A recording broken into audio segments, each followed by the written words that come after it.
Shalom u'bracha, peace and blessings. This week's Torah reading is Parshas Va'era. It draws its name from the second verse of this week's Torah reading.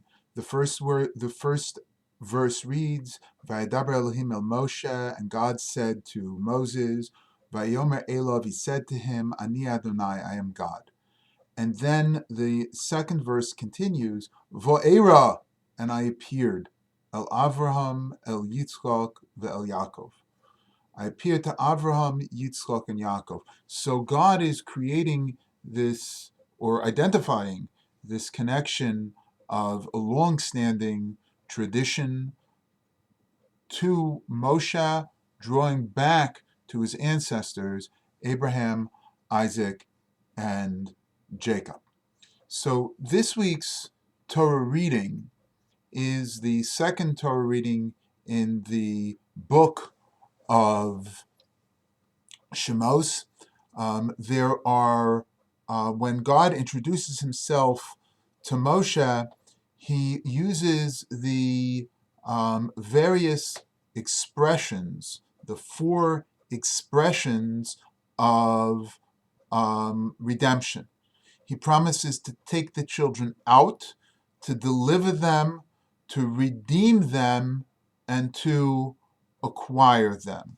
These four Lashonos Hageula, these four expressions of redemption, are expressions that we actually recount in the Haggadah.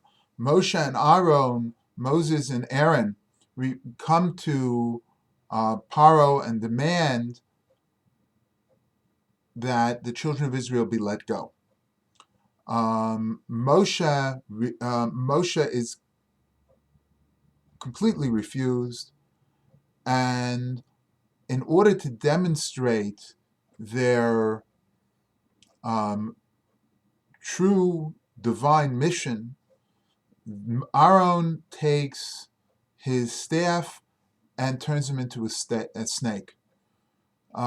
Pharaoh's Egyptian sorcerers do the same thing, and Aaron's snake swallows up their snake. We then read about the plagues.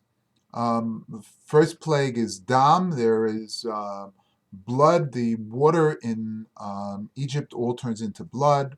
It is followed by frogs, lice, wild animals, and pestilence and boils. The Torah reading concludes with the seventh plague, the plague of fire. Now, when Moshe and Aaron approach Paro, God says to them, Ki yadaber aleichem Paro, and Paro will say to you, Lamar, saying, Tenu lochem mofes, place for yourself a miracle. So the question is asked by the Rebbe Elimelech of Lezhensk. What does it mean, place for yourself a miracle? Should be, do for me a miracle. The Noam Elimelech, the Rebbe Elimelech of Lezhensk, explains that Paro knew what it meant to be convincing. And in order to amaze your audience, you first have to amaze yourself.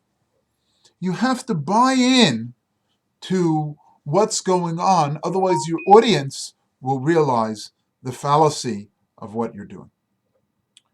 We often feel insecure with the way we present ourselves to the world as Jews.